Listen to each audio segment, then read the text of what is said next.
Hello, welcome back. So in the last episode, we looked at doing character arcs and fleshing out those characters. Today, we're going to look at building the world. So we know what the characters are, but let's really look at where they inhabit. Let's get started.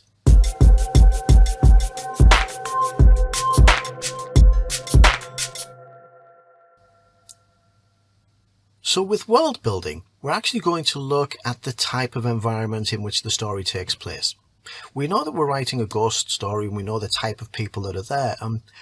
By generating those, we understand that this is Gothic romance, that it's kind of Victorian times. I'm thinking about 1890, but we need to start thinking a little bit about what that environment is and how do people behave in it.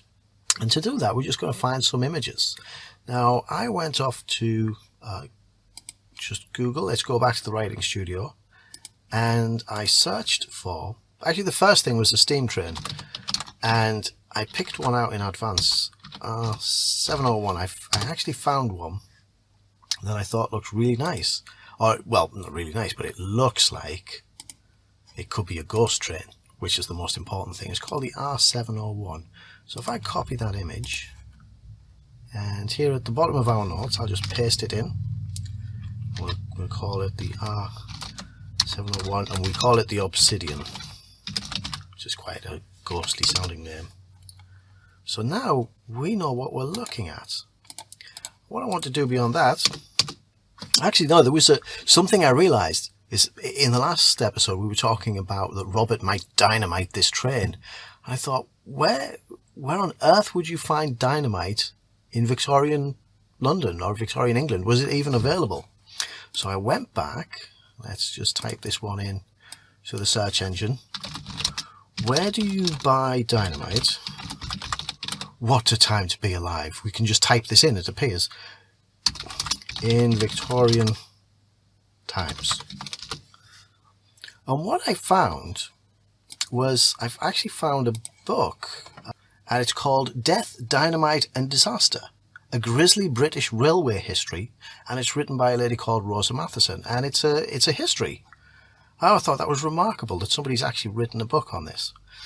And if I just jump through, so one of the things that we found, that I discovered as I looked at this, is that dynamite was being used a lot for the creation of the underground, which began in the 1950s. But there became this group called the Fenians, who were kind of the Irish Brotherhood, that started to use dynamite, first of all, for criminal reasons, from what I've just scanned. And there was this black market between the people who were bringing in the modern age, the engineers and the construction guys who were building the underground, were selling dynamite. So in a world where dynamite can be bought on the black market, we have this ghost train. But isn't that rather remarkable that there's this background? So we're 1890s. It was possible to buy dynamite on the black market from the people constructing the London Underground. And like I say, a lot of it went to the Fenians. But that's a really interesting discovery, that there was this backdrop of the sort of the beginnings of terrorism.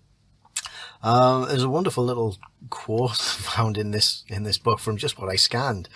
There was August Spies, the editor of an anarchist newspaper in Chicago, put it into words: "A pound of dynamite is worth a bushel of bullets."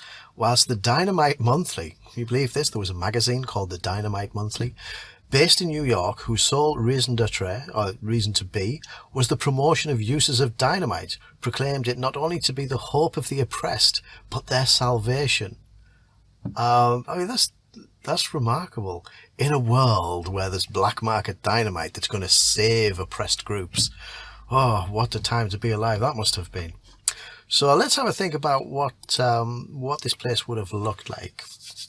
So actually, I know what I'll look for next. I want to see, because our heroine is a school teacher, so let's put Victorian teachers, and we'll put that in. We'll have a look at the images. Now there's a nice teacher. Let's copy that one. So we have a little bit of their dress there. Victorian teachers. We can bring that one up. So we can start to see what these people look like. We can see their clothing, we know their trains, we know that they live in a world where they're building the underground, we know a place where you can buy dynamite on the black market. Now I did think of something else. One of the key politicians of that time was William Gladstone, and I remember he's quite a striking chap. So if we type it in and have a look at the images of him, yes, he's just what we're looking for. Let's have a look at Gladstone. So we'll copy this image, and I'm thinking that Gladstone looks like the engineer, the designer of the train. So let's see if we can shorten this one down. I'll paste him in,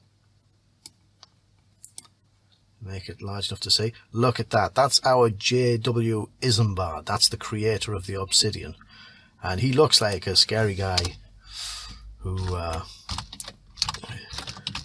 would make a ghost train. He's scary looking. Let's have a look. And there was another chap, wasn't there? There was Bazalgette, Joseph Bazalgette. He was the engineer. Let's type in who created the sewer system in the Victorian times. This is him. Look at that. I'll copy this image because Bazalgette had fantastic moustache. Let's have a look. Here we go. It's a fine bit of facial hair. You can almost sense that it's veering towards steampunk when you look at that. What else was there in Victorian times? The omnibus, the horse-drawn cart, wasn't it? Was it omnibus? It's a horse-drawn tram. There's a great image. Let me get this one. So this is our time. This is when you go to buy your dynamite, you get there on a horse-drawn tram. You know, I think that's a pretty good place. So this kind of gives us some ideas.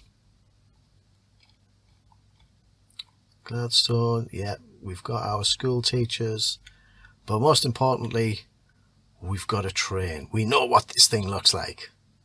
So I'm going to go away and think about this for a little bit more and see what ideas it starts to come out now, because this is going to kind of recharge my creative juices, because now I'm going to think about it and look at these images and say, you know what this guy looks like he could be doing. I'm going to learn a little bit more about black market dynamite and things like that. So I'm going to leave it there. In the next episode, what we'll do is we'll take a lot of these ideas and try and bring them together, because it's a little bit piecemeal at the moment. There's going to be a lot of holes in the plot that we haven't identified yet. So the only way we can do that is to write out the story as a narrative and then look to discover where the plot holes are and then start to fill them. So we'll do that next time. Until then, keep writing along, keep writing your notes, and we'll see you real soon.